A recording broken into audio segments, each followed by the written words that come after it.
So in the last video, you guys saw that we test fitted the new bumpers, the M3 style bumpers on the 335 here. And since the last video, we actually have had the bumpers painted and, Bring them out here. Yeah, no, bring them down. But the first thing we gotta do is to remove this bumper off or remove the stock bumper, and it's 90% off. It's just a matter of, go ahead, grab it from that side. Yeah, like the whole top part's gonna come off basically. Yeah, pull it. Oh, it's these. And just like that, we got the stock bumper off. We got the fire going. We got the cripple handling the fire since you can't do anything else. But we got the front bumper off, obviously. We started trimming away all the plastics that we thought was gonna hit the new bumper, since it does come in a little bit farther. So while they're doing the grill replacement and then the little mesh inserts back in, we just finished up cutting right here. So we did cut a little bit of this front intercooler housing. We did cut this oil cooler vent right here, and then nothing on that side needs to be cut. So I think we should be okay with just that amount of trimming. If I need to, I might have to cut that piece a little bit more right there, but I don't think I will. And then this bottom flap just sits on the bumper like it normally would on the stock one. So once they get everything transferred over, we should be able to start mounting it back on. And as you can see, the paint match is actually pretty good. We'll get a final verdict once it's actually on the car. You guys can see we got the grills in, we got all the mesh in as well. You do have to find some hardware for the fog light assembly, and then from there, what we ended up doing was stealing the factory clips that came on the factory bumper, and then we plugged those in to hold the fog light in place. So all in all, it should look something like this once it's full and done. And the clips that I'm talking about are actually these little plastic ones that you can see back here.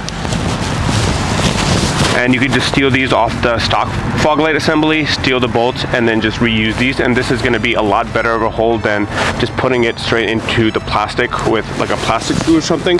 So now it's just a matter of bolting it up just like that, and the entire bumper is basically ready to go.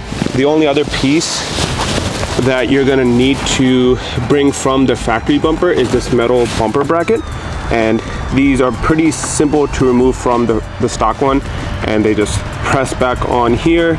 You should feel like it's stuck in place. It should sit into all these little crevices like this one right here. But yeah, once it seats, it shouldn't fall back off. So as you can see on this side, it's plugged in, but this side is just a little bit tricky.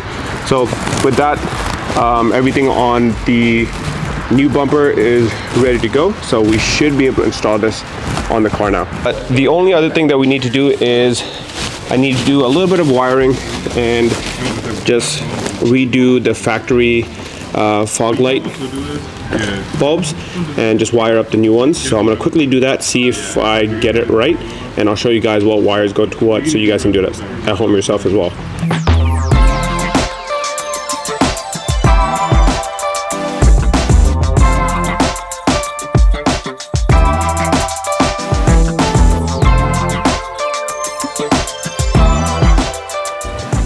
And with a little bit of wiring, we got both our new fog lights working, ready to go. So now these can actually just plug into the new fog light assembly on the new bumper.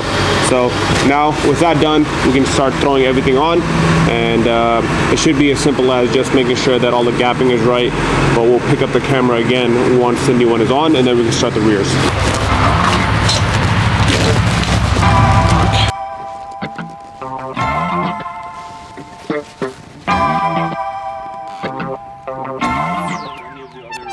We just finished up this side right here, and as you can tell, it's lining up with the fender very, very well. We got it perfectly flush.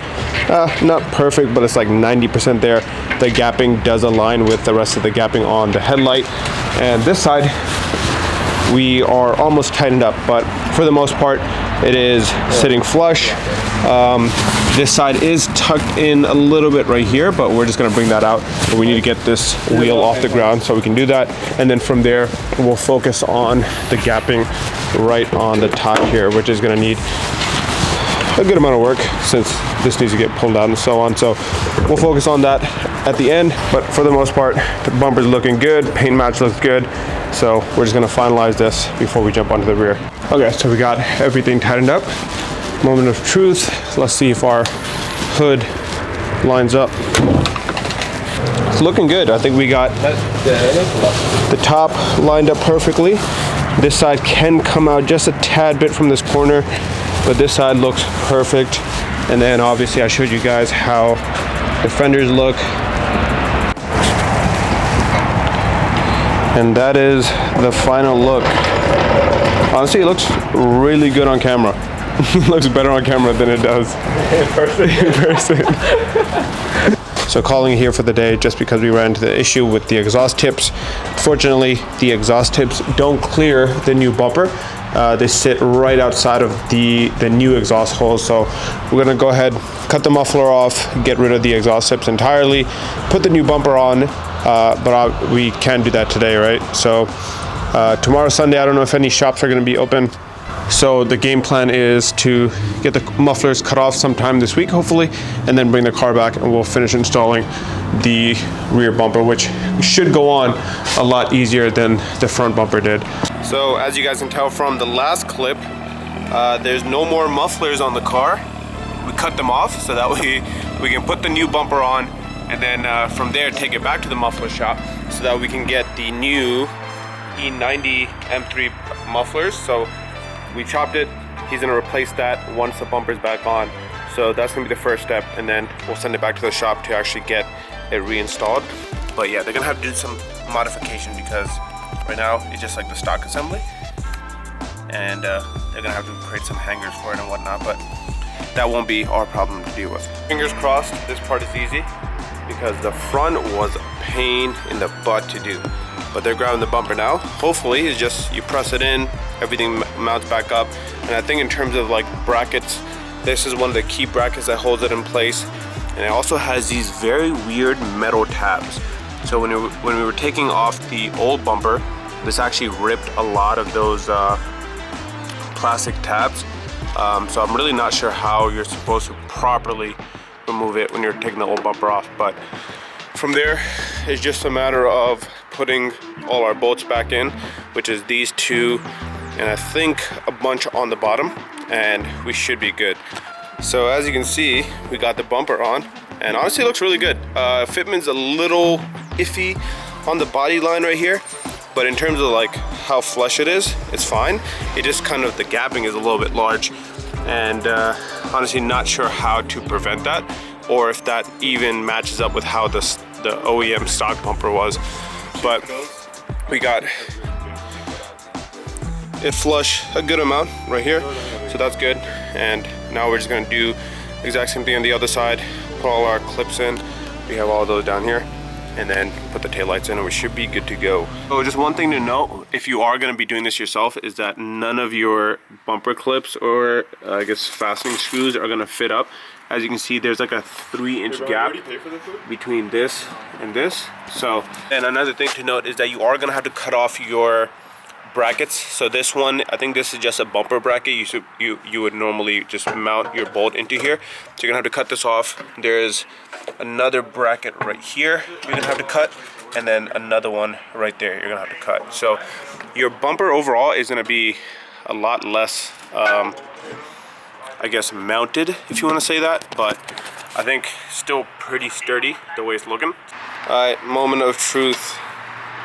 I say pull it out to the street. Let's see how it looks out there. You need wheels and yeah. Lower ASAP. That looks like It does look good though. It does look good. I like it. Let's see the front, because we did the front. It's been a few weeks for us, but you guys are seeing this in the same video.